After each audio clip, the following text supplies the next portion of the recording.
On this episode of Race Talk with Lane and Eugene, Reverend Masando Hiraoka helps us unpack the model minority myth, a racist construct aimed at persons of Asian descent living in America. The original air date of this episode was February 10th, 2021.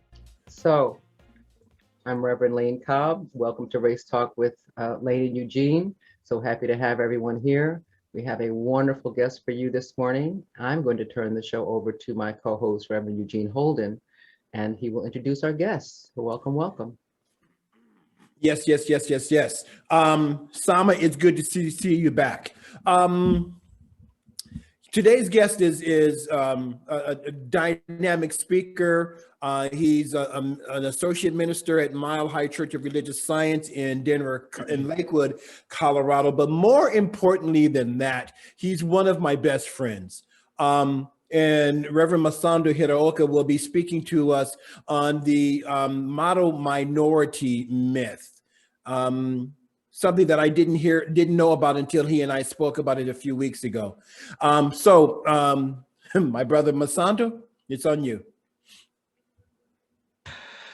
Hey, what's up, everybody? Just so great to be joining you in this space. I love all of the ways that community is happening right now. And so it's good to see a couple familiar faces on here, and it's cool just to step into this space, which I know is one that is, filled with consciousness. It's filled with a space of learning, and ultimately filled with a place where we can connect to our own identities. I've watched a couple of your shows, and it's an incredible gift to the world. So I'm just really honored to be part of it, and really honored to be talking about this thing called the model minority myth. Now, just to see where the room is at, how many of you have heard of the model minority myth, just by a show of hands? Okay, cool. Yeah, that's about right. There's probably, I don't know, 6 or 7 of you who even know about what this is. It's an interesting thing being an Asian American in the social justice world. I just find that often I'm seeking to know where my place fits into this story, right? In this history and this legacy of justice in our country. Sometimes I have a hard time seeing myself in those movements. I have to seek those out. And I often have found that just like the Asian American story is often just left very invisible, right? And it's a complicated history, which the model minority myth will help us understand a little bit more. But it's one that to me is an important part of American history, right? Asian American history is a part of American history. And I think by coming into spaces like this, where we can talk about this model minority myth and the ways in which it has been utilized, how it came about, and how that can help to tell the story of the Asian American experience and identity, I think is just a powerful space. Being a part of spiritual worlds, especially ones that like Eugene and I are a part of, where you have a lot of folks that are really, to me, are some of the most beautiful spiritual seekers in the world, right? Have an interfaith approach, are very inclusive in their spirituality. Are folks that have really sought out different paths and streams of wisdom. It's always a joy to be in those spaces. But what I also find sometimes is that the Eastern religions and the Eastern cultures are treated kind of in this interesting way, where I see appropriation, or I see this sort of over romanticization, where I see it being seen as this ancient culture and not something that's current and living and complex and diverse. I think because of that, because of this phenomenon of all of these different and varying and diverse Asian cultures being put into this one category of a monolith, and kind of all being seen the same. You know, when there's spaces like this that are opened up just to talk about that story, right? To talk about what it is to walk through the world as an Asian person, as a Japanese American. It's just really precious and sacred. So I do not take that for granted. And I am just really grateful to be sharing this space with you all, and for you all to be interested enough to show up and to learn and to be in community together. And hopefully that we can all build a more shared understanding together. So the model minority myth, we're just going to get right into, so I'm going to start sharing my screen right here. And we're going to kick it off with a, I better share my sound, with a video from a show called Adam Ruins Everything. Has anyone heard of that show? Yeah, it's on True TV. It's a comedy. I find comedy to be a really, sometimes it's like this really profound space where hard truths can be talked about and illuminated. I find stand-up comedians often are some of the most prophetic voices in our society. The comedy has this ability both to cut to searing truth, but to do so in a way where we can hold a paradox, and laughter has this ability for us to hold these tough things sometimes. And so the show is, you know, it came in the context of like kind of talking about sitcoms. So it's in the context of a sitcom, but it's about a 5-minute video that I think does a really beautiful job of breaking down the model minority myth and what it is and what its impact is. So, you know, as we're in like a shared learning space together, as you watch the video, I'm going to invite you, if you even have a, you know, something to write on, or you want to use your phone, or if you just want to take a mental note, that's cool too. But I would love for you just to, as you're watching this video, just take note of these 3 questions. Like first, you know, what is the model minority myth? Like, what is it? And then secondly, like, why was it created, right? It's a mythology, and the reason why it's called a mythology, 1, is because it's not true, but 2 is because a whole set of worldviews and outcomes came out of it, right? And sort of organized around that. So really pay attention to, if you can, like, why was this model minority myth? Why was this narrative, right, created? And then, you know, perhaps most importantly, like, what was and what is its impact? What is its impact on all of us? What is its impact on Asian folks? And what is its impact on other communities of color, right? Because that's an important piece here, and a piece that we'll get into later. So yeah, we'll just get into it, and we'll start the video now.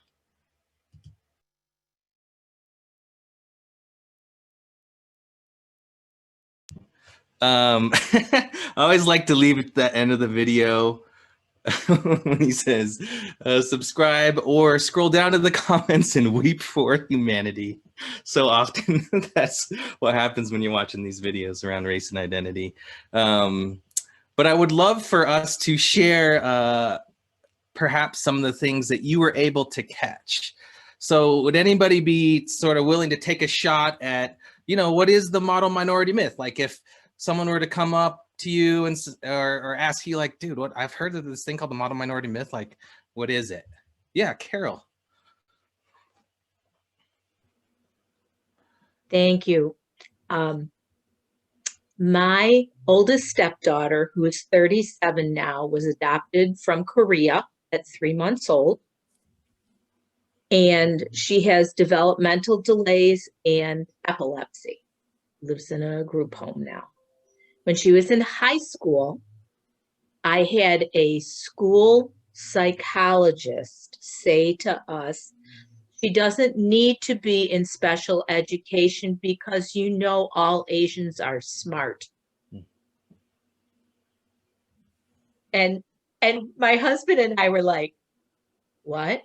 I mean, she obviously was a special needs student and needed the help, but we fought things like that for her whole life. Mm-hmm. It's ridiculous. Yeah. That's a powerful example, Carol. Thank you so much for telling a personal story. I think those are the kind of things that help us really internalize facts and phenomena. Yeah, so the model minority myth is perpetuated around this narrative. And anytime you use the word all, right, but that all Asians are smart, they're hardworking, and they've pulled themselves up by their bootstraps. Why can't all minorities be like them, right? So anything else that someone would want to add? I think that's a pretty good basic description, just so we all have an understanding of what How you doing? is. You hear me? Yeah, Jerome, thanks. Yeah. It's called Nonviolent Communication by Marshall Rosenberg. Yes. I don't know if you're familiar with it or not. Yes, I am familiar with that You word. deal with the wants and needs of yourself, so you're fully cognizant of other people. And Totally. then, in other words, what you're doing is neutralizing the ego. And then you're the sounding board. And then a person who has an ego, they don't feel threatened, and they can talk to you all they want. Sure. Can And you when they get explain to a that little point, more? it's reverse, back and forth. Can you explain a little more how that connects with the model minority myth? What it does is that when they were young, they had to survive. You know, because ego started at 2 years old when it starts. So they hear all these names and emotions and everything else, which they don't understand, and it becomes what they call trigger points. Yes, sir. And as they grow, they need a defense. So they act out, curse, yell, scream at you. And words don't mean nothing. It's the feelings underneath. It's the Got you. needs that have never been met. Got you. They So were the model met minority in that myth. situation. So the model minority myth, if I'm understanding you correctly, helps to perpetuate an inability to do that, to connect with what's going on. First, you got to connect what's going on before you can reach anybody. Totally. But Thank if you have the attitude they have for 10,000 years, as I don't care, this is the way it is, blah blah blah, it's going to keep going on and on. It's like Gandhi says, you change yourself, you change the world. Thank you, Jerome. You have to have full empathy within yourself to honestly deal with somebody, even if you don't, even if you never had it. But if you can dehumanize somebody else, no matter if they're a criminal, a murderer, a gangster, or whatever. The thing is, even though they stay in jail, they'd be in a different frame of mind. So they don't keep going back and back and back. Or in school, the Thanks, teachers Jerome. say, Jerome, I'm going to cut you off. I'm sorry. I'm sorry, maybe I went too long. I apologize. It's all good, man. But you understand, right? Yes, I understand. And I'm going to keep moving us forward. So why was the model minority myth Just real fast. created? Yeah. Oh, yeah, Gina. Well, Masando, wait, hang on for a you want moment. to say something? Or? Professor Luis, I see that you have your hand, but Amber had her hand up first. Okay, Professor, I'm going to go to you and then Lynn. Okay. Thank you. Amber. Oh, I just had a quick antidote because when I was watching the show, I actually had a funny story about a man I was dating who was from Laos, and the constant explaining of where is Laos on the map, and of course, he grew up also. He's Cambodian actually, but he grew up in Laos, and just explaining where those two countries were on the map was always irritating to him. And he also chose the profession of being a professional trainer. And we live in the Bronx, so of course there's the whole like, why would you want to be a professional trainer who would train with someone who's Asian? You're not that athletic, although he had all the musculature, the muscles and everything like that, but they just wouldn't take him seriously. Yeah. And then he traditionally wore his hair long, and of course that became a thing. And so it was really hard because I felt like I've dated every type of race, and I think I've never seen as much hate on all around from other races as when I dated an Asian person. When I dated a white person, I just got it from Black people. But when I dated an Asian person, I got it from Spanish, white, Black. Everyone had a problem. So I don't know what that's all about. I hope maybe after you leave today, that maybe some of that can be illuminated. You talked about a lot there. You talked about the way that the model minority myth. So you brought us into impact a little bit, right? So you illuminated how the model minority myth creates a monolithic understanding of a person, right? So when you see someone of Asian descent, often it's like, is this dude Chinese or Korean or Japanese, right? It's just like one of the three. And so that monolithic view, I mean, that goes along, that's also paired with an assumption that someone is fresh off the boat, someone is a perpetual foreigner.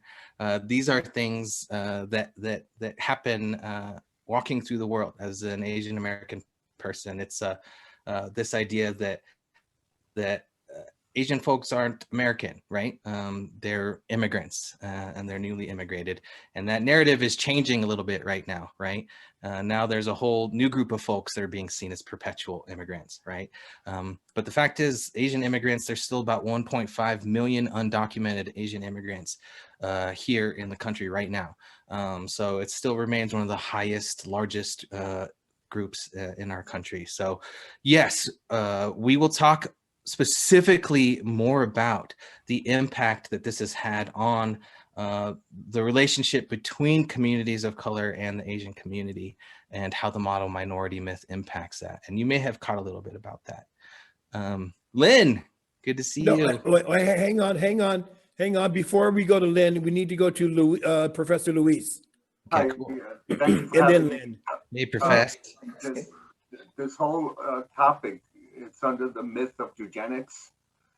Yes. That, the power and the Anglo-Saxon creation. And the tragedy here, among the many tragedies, among many things that we can call on, it also creates a brain drain on countries, and this brain drain creates a method of globalization that keeps the richest nations, the more powerful nations, in power, and puts the other one literally in poverty, because poverty is not a natural thing. Poverty is an invention, it's a creation, it's a strategy. No one should be poor in the world.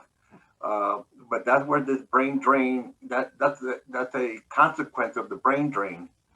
Yes. And it's a disaster, and it's all about hate. And we saw it with Jesse Owens and running in the Olympics, and we see it all over the place, and is a form of affirmative action created by white people. So we need to be careful of that with immigration and the myth of power and globalization. Yeah, Luis, oh, sorry. I'm yeah. finished. That's it. Oh, cool. Yeah, you bring up the really great aspect of this this narrative, right? This narrative was perpetuated shortly after the civil rights movement, which included changes to the immigration laws. Now, I'm going to go into those immigration laws here in a sec. But the model minority myth was predicated on the fact that, like, look at how Asian Americans have been able to move up in society. Look at all of their jobs. Look at their income level as compared to other, racial minorities or global majority folks, right? And the interesting piece of that was, like, the immigration laws at the time after 1965 gave preference to folks that had professional degrees and had higher levels of education, or were already practicing, law or medicine, right? So folks that had that status had easier time immigrating and gaining citizenship in the US, right? And so the laws themselves created the brain drain that Luis was referring to, that really dictated and limited the folks from Asian countries that were immigrating to the U.S. Right, and that's when he said, "Oh, when he was playing the guitar, and he said, why can't all the minorities be as successful as Asians?" And it was directly after immigration laws were only letting those particular professions immigrate to this country. So you can see how it was kind of a setup from the very beginning, and how that narrative was paired with racist immigration laws to create this myth and this narrative. Yes, Lynn. Hi, Reverend Masando. So good to see What's you. up? So, my comment maybe should be reserved for later. You can let me know, because I wanted to talk about the impact that the myth of model minority has on other races. And no, that's a good time to bring it up, and then we'll go into more detail in a sec. Okay, great. So there was a newscast yesterday about my high school. I went to high school in San Francisco. I went to Lowell High School, and is the academic school for the city, and has high ratings across the country and everything. So they've been having racial problems there, and during the pandemic, they decided to not use the academic standards that you have to have in order to go to Lowell High School. So it's a public high school, and open it up to anyone in the community. So there's been this huge uproar because Lowell is predominantly Chinese. And then the next group, and it was when I was there many, many, many years ago, and it still is. And then the next group is Jewish people. And then I think Black people were 2%. There was 100 Black students when I was there out of over 4,000 students for the city. So this has now caused this big impact on the Black and brown students and the Chinese community in particular. It also happened at UC Berkeley, Cal too, with the quotas.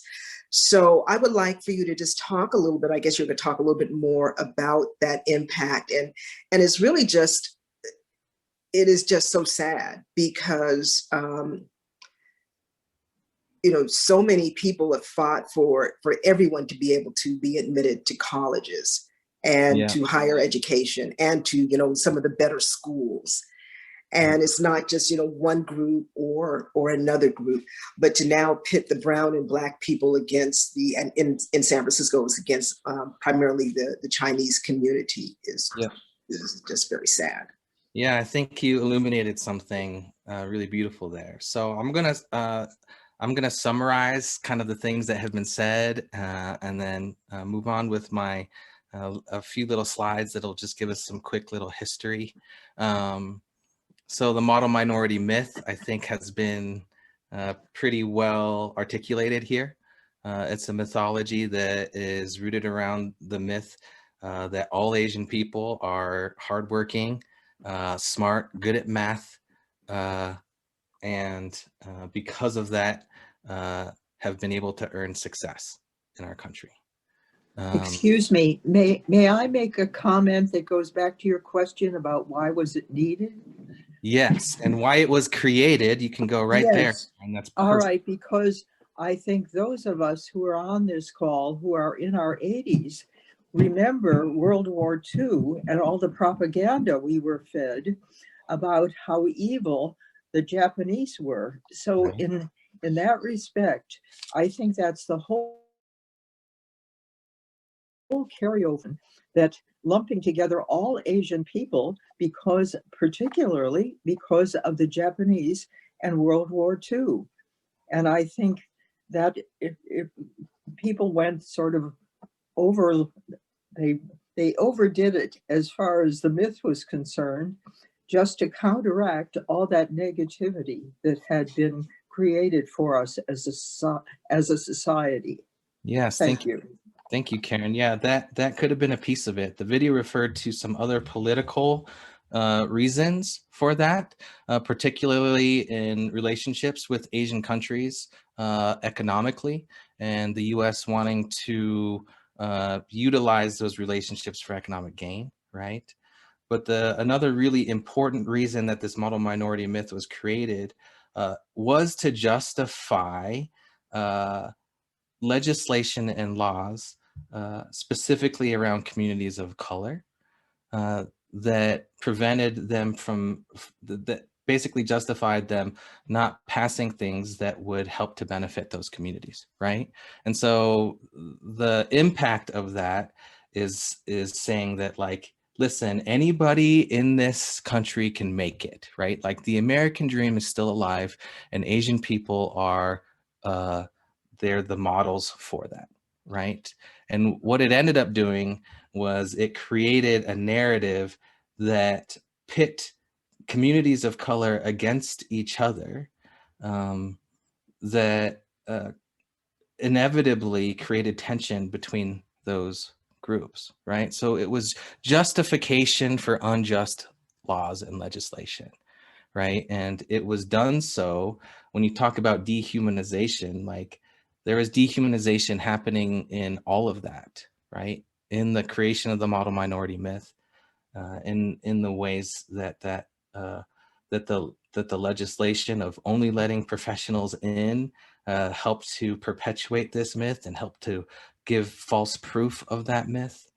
And the impact, as we've seen, is students of Asian descent not being treated in the same way, of communities of color,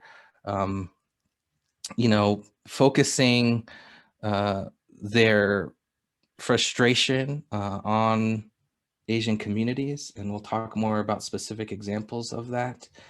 And, just to me, more than anything, this phenomenon of misunderstanding of the ways in which we share space together. So I'm gonna move on here in the sake of time, and then we can come back and open it up again later after just a few slides here. So yeah, I'm gonna share my screen again really quickly. One of the phenomenons, the model minority myth and this monolithic identity is this idea that all Asians are the same.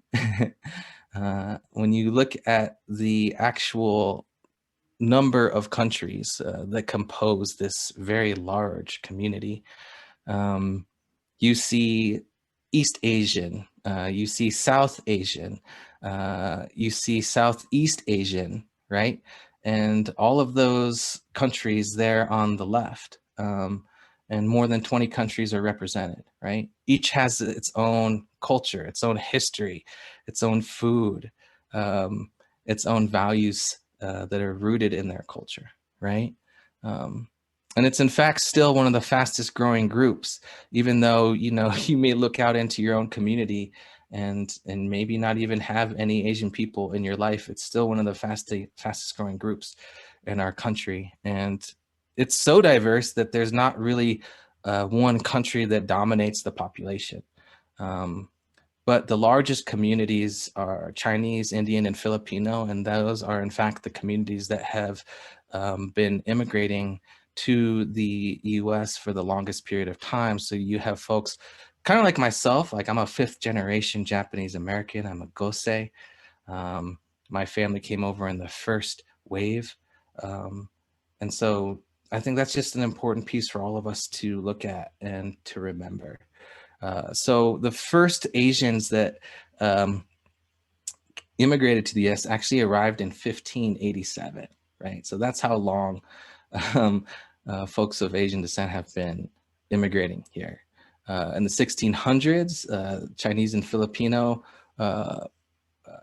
workers came to Mexico, and then there was this large wave of immigration that was really to build the infrastructure, right, of the United States, particularly in the railroads, and in the farming industry. So there was a large immigration that happened during this time. And then there was a lull, right, which we'll talk about more on the next slide. And then we see that new waves of immigration that started in 1965. So I just wanted to give a quick overview of some of the anti-Asian immigration laws, because I think these are often not known about, or perhaps just forgotten about. I think we all know that, immigration is still an issue, right? It's still a major issue in our country. And so, this is just a little overview of the laws that are really rooted in racism, that have limited citizenship to folks specifically from immigrant countries. Perhaps the biggest, far-reaching, and most impactful one of these was in 1882, and that was the Chinese Exclusion Act. And it was a first law to ever ban immigration of a specific ethnic group. And that really made an impact for a long period of time. And you can see there was a little bit of reforms to this, over time. But it really wasn't done away with until this Immigration and Nationality Act of 1965, which really removed these quotas, but it replaced it, as we all have just learned, with this preference system, right? And so it really helped to create this narrative and the perpetuation of the narrative, the model minority myth, by giving preference to professionals. Some of the other aspects of history, I think we all know at this point about the Japanese American internment, right? And here's some of the numbers of the amount of people that were actually interred by our US government. And basically, in talking to family members who were, alive during that time, many have left in recent years, left this plane of existence, rather. They basically had two choices. One, go to an internment camp, or two, go serve in the army. And now there was a third choice that my family chose to take, and it was coming to Colorado, because my grandfather was living in California at the time. Executive Order 9066 was signed that gave him just a few days to leave, and to leave everything, and to leave California. Governor Ralph Carr was a Republican at the time who was kind of on a fast track to presidency. And he was the only state out of the whole 50 states that offered sanctuary, right, to Japanese Americans. And so as a result, a large Japanese American community came to Colorado. Some moved out east and became farmers, and a lot moved to the Denver area. And so Sakura Square and the Buddhist temple that are still there in Denver really were all created at that time. But you look at that Buddhist temple, right, and there's large walls and fences all around it. You can tell it wasn't just like a church, it was an actual sanctuary. It was a safe place that needed to be guarded. As we see, sort of like as we go through history, Asian Americans began to coalesce with each other. So this was something that began in the San Francisco state strike, where there was this big movement to create an ethnic studies program. And this helped to coalesce some of these Asian groups coming together. And I think what's most important is its movement from like former generations fighting to be Americans, right? Like just earn their rights as citizens, to fighting for our rights as Americans. In 1982, a Chinese American was beaten to death, but it was a hate crime that was rooted in hate towards the Japanese community, right? It was during a time when there was the scapegoat narrative was happening, and that narrative still continues today with our immigrant community. And this Asian Americans were still believed to be a perpetual foreigner. And there was a violence that broke out with this murder of Vincent Chin in '82, and that really mobilized the Asian community, and that was a real big turning point in and creating more awareness and getting involved in activism and in really fighting for rights as Asian Americans. I think this is a really interesting piece that I'd like to talk about. So my grandfather, when he was displaced by the government during World War II, and he decided to take his chances in Colorado. You know, he basically packed up he had like 2 suitcases, and he came here with only that. And even though Colorado was a sanctuary state, they still were only able to live in the redlined communities, right? So all people of color essentially were able to live in these redlined communities. And in fact, you know, during that time, if anyone even tried to move out and was able to move out of these redlined communities, their houses were burned down. So it was this really interesting space because they moved into a historically Black community, right? And my grandfather, he kind of checks all the stereotypes. He was running a grocery store in the Southern California area, and when he came to Colorado, he, you know, gathered as much money as he could from you know, family members and other folks that were willing to support him, and he was able to open up a store, right? And so what we have here is this really interesting phenomenon of like Asian communities and Black communities sharing space, right? And I think that's happened you see this phenomenon all around the country. Yet what we also see is that the particular type of oppression and racism that those 2 communities faced was very different, right? Like still in the end, Asian folks were, because they had sort of their support of like many different family members and a lot that were still in Asia, they often were able to open stores, to buy property, to gain that kind of wealth that comes with that within these Black communities, because that was the only communities that they were able to do that in, and the only communities that they were able to live. What you have here is these 2 communities that are sharing space, but obviously different ways in which they're being treated in society, right? The Asian American community does not have to face the same type of discrimination and police brutality as our Black and brown, you know, fellow community members, right? The particular kinds of oppression that have been experienced are different.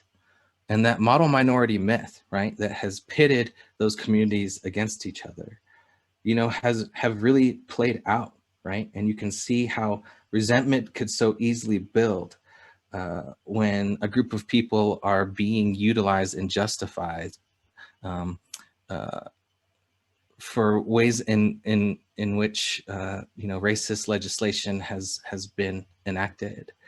And so we've seen tensions, right? I know, Eugene, you live in LA, and I don't know if you were around after Rodney King. My wife was actually living in the area at the time. You know, I think we forget that a lot of that was also began because a 15-year-old Black girl was shot by a Korean store owner just a week before that, right? And when you look at the stores that were like looted and were really, you know, impacted, the majority of those were Korean owned and Asian owned, right? And so we see this tension present in these communities. And this has kind of come up recently again, because there's been some recent violence and killings in San Francisco. There was a 84-year-old man that was beaten to death. And so these tensions continue. The model minority myth continues, and the ways that it impacts the relationship between the Asian and Black and brown communities also continues. And so as we close here, there's some things that we can do to interrupt this narrative, right?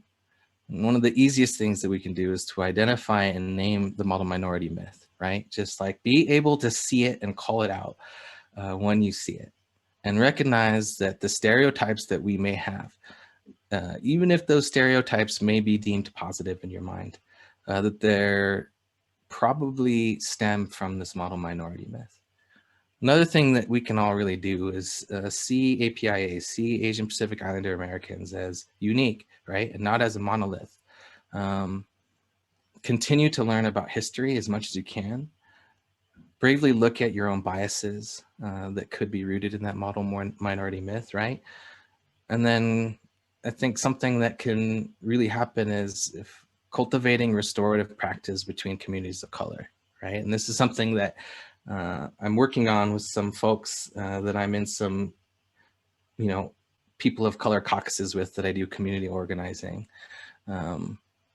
We, I think, are beginning just to acknowledge this history and this pain and this hurt, and looking to build pathways towards sharing and understanding and accountability and hopefully restoration of our relationship, so that, even within the activist community, we can not focus our energy on each other, but focus energy on the oppressive systems that create all of these inequities in the first place. So I know this was a lot, and I appreciate everybody's contribution already. I know that we are all always learning together, but I want to just open it up for these last 10 minutes here for questions and discussion. Yes, my name is Eugene, and I have several questions, but I'll try to keep it short. Part of the American strategy is divide, and as Asians made it into the United States, they were frequently given what we might consider an honorary white status, which is a way of dividing them from African Americans. I recall years ago when I first came to New York as a teacher and developed a friendship with a Chinese young woman who was also a first-year teacher. And after about a year, she told me that she was getting married. It was very exciting. We talked about her wedding plans. And at the last minute, she told me she could not invite me to her wedding because her Chinese relatives did not want a Black person at their wedding. Now, her father, the joke of it was her father worked for the United Nations. My son, who's in his 50s, is a teacher and makes extra money by doing international teaching, and teaches English to children in China, high school students in China, and was told a couple of weeks ago that they had heard an awful lot of bad things about Black people, but they didn't really believe it because he was nice. Right. So we see in the New York public school system, the technical, the academic high schools, which are primarily Asian, and now we're trying to get more Black and brown children into those schools. And the Asian parents are rising up in mass in horror. Mm-hmm. So unfortunately, even though Asians have had a very tough time coming into the United States, now they seem to be picking up the racial attitudes of European Americans. Yeah, I would say they are buying into the social construct of whiteness, mm-hmm. right?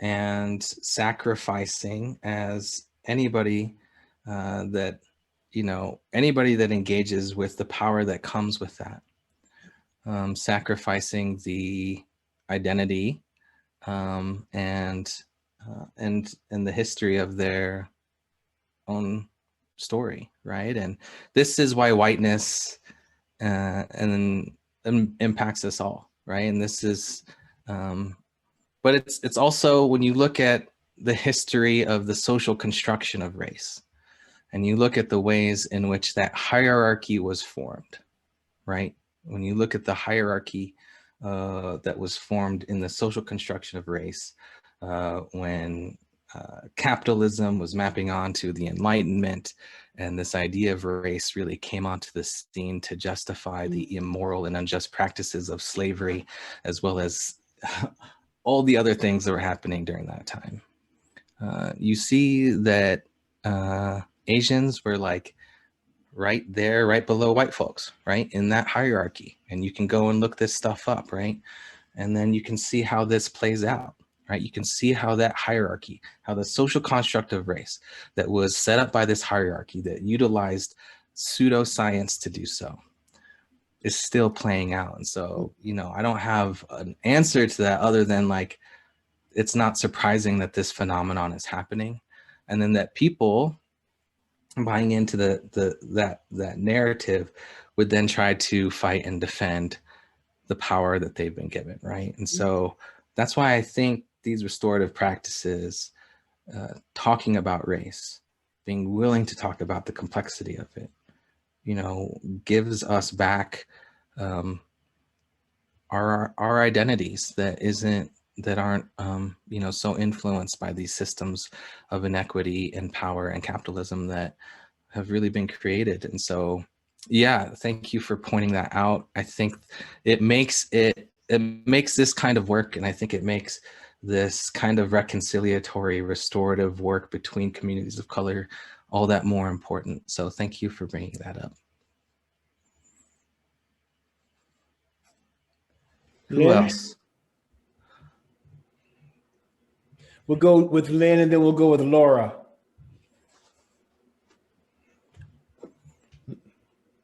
I'm sorry, I didn't mean to put my hand up, so the next person can go. Laura? Thank you. I've been just to a few of these. Sorry, I'm on computer and I'm on my phone because the sound is not working on my computer and it's causing that echo. Hear you okay. I was very excited to listen to an Asian, yes, and I do not want to lump all Asians in the same. I am Japanese and French, German, and English. And I really want to start that dialogue and work within a community and as a teacher, public school teacher, to make those distinctions in my teaching. But I liked your presentation, and I also feel defensive. I feel, Dean, I'm sorry for what you experienced, but I feel, I mean, I could give examples of how the Black community in Ann Arbor, Michigan mistreated me and other Asians, but I didn't think that's what we were here for. I thought it was to come together and help bridge. I think during trying to recover from the last 4 years of political hatred being popular, I'm looking for places to build bridges and learn how to do that. Yeah, me too. Yeah, I think kind of the beauty of reconciliatory practices is that the ultimate goal, right, is unity. The ultimate goal is restoring a relationship, right? The ultimate goal is to be able to walk forward together, to move forward together. But in order to get there, there has to be a time to also be really honest, to really acknowledge on both sides impact that's been made, right? To hear that, to offer a space for that to be said. So just like you did just now, just like Adine was able to do, that's the beginning of a reconciliatory restorative practice. And I hope spaces like this can continue. You know, my dad also was, you know, he was bullied in high school, and he went to, you know, I looked through his yearbook. It was him and his cousins were the only non-Black students in the entire school, right? And so, you know, he and I have some good conversations too about, you know, how do we engage with the Black Lives Matter movement when we still have hurts from our past that are real, right? How do we move forward together when we're carrying these things that we realize, I think what the model minority myth gives us and an understanding of it, as we realize how we've been kind of set up. You know what I mean? Like how we have to give ourselves and each other the room for that. And to know that like we can still make it right? We can still move forward, but we have to have opportunities to share openly and vulnerably. Cool. Oh man, good stuff. We have time for one more question, and I'm going to go with Amber. Sorry, Tyrone. No, So it's okay, Amber, go Tyrone, ahead you and can ask go. your question. Tyrone, I have to apologize because we're running out of time. No, it's okay. Tyrone can go because basically, what I was going to say was basically what was that we should be open to talking about both sides of the hurt. So Yeah. I think Yes, that was sir. covered beautifully. Tyrone can go. Tyrone? Sorry about that. So my brother, wonderful presentation. I really appreciate that. I a couple of quick comments. The global strategy, I hadn't thought about that. That created most of this stuff. So I really appreciate that. I think it's almost ironic today that we're dealing with the pandemic and now Asians are being blamed all over for the China flu. So, it's like we think you reach a certain status, but when something like that happens, it plays into the stereotype beliefs and we get sucked into this vortex of fear. So I just wanted to acknowledge you and thank you for that because complexions have a lot to do with it too. Filipinos are often discriminated against because they're a little darker. People from Laos, people from other areas. So just a notation. So God bless you. Appreciate what you've done. And I love your spirit. Wonderful energy. Thank you. Yeah, colorism exists, I think, within all communities of color. Yep. You could have a whole race talk about colorism. I would show up to that. So appreciate you all. Thank you for taking the time. And I'll be back to visit as a participant too. My brother Masando, man, thank you so very much, man, for taking the time to be here. All right, folks, thank you so much. We love you. Have a wonderful week. Thank you again, Reverend Masando, and be safe and well. Thank you, everyone.